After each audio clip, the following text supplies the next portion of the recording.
রাশিয়ার কাছ থেকে তেল ও ইউরেনিয়াম আমদানিকারক দেশগুলোর বিরুদ্ধে নজিরবিহীন অর্থনৈতিক যুদ্ধের ঘোষণা দিয়েছেন মার্কিন প্রেসিডেন্ট ডোনাল্ড ট্রাম্প।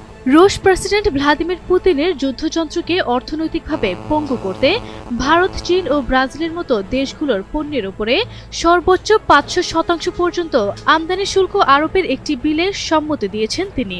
রিপাবলিকান ও ডেমোক্রেটিক উভয় দলের সমর্থনে প্রণীত এই রাশিয়ান স্যাংশন বিল কার্যকর হলে বিশ্ব বাণিজ্যে বড় ধরনের অস্থিরতা তৈরি হতে পারে বলে আশঙ্কা করা হচ্ছে।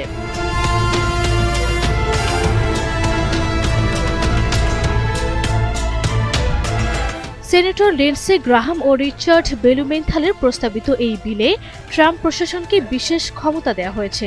এর আওতায় যারা জেনে বুঝে রাশিয়ার তেল, গ্যাস কিংবা জ্বালানি খাতের সঙ্গে বাণিজ্য চালিয়ে যাবে, সেই দেশগুলোর যুক্তরাষ্ট্রে রপ্তানিকৃত পণ্যের ওপর সরাসরি আকাশচুম্বী শুল্ক আরোপ এবং দ্বিতীয় পর্যায়ে কঠোর নিষেধাজ্ঞা আরোপ করতে পারবেন মার্কিন প্রেসিডেন্ট। ওয়াশিংটনের লক্ষ্য মস্কোর জ্বালানি খাত থেকে আসা অর্থ প্রবাহ বন্ধ করে পুতিনকে ইউক্রেন যুদ্ধ নিয়ে আলোচনার টেবিলে আসতে বাধ্য করা।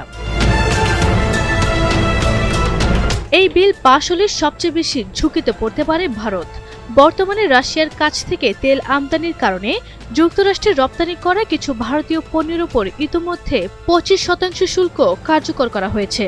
নতুন প্রস্তাব অনুযায়ী এই শুল্কের হার 500% পর্যন্ত বাড়ানো হলে ভারত যুক্তরাষ্ট্র দ্বিপাক্ষিক বাণিজ্যে বড় ধরনের ধস নামতে পারে বলে মনে করছেন বিশ্লেষকরা।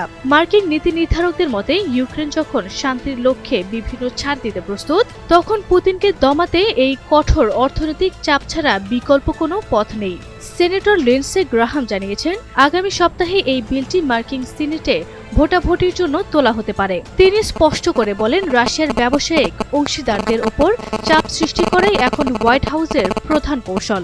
এই নিষেধাজ্ঞার আওতায় শুধু তেল নয়, রাশিয়ার ইউরেনিয়াম ও প্রাকৃতিক গ্যাস আমদানিকারক দেশগুলো বড় ধরনের অর্থনৈতিক শাস্তির মুখে পড়বে।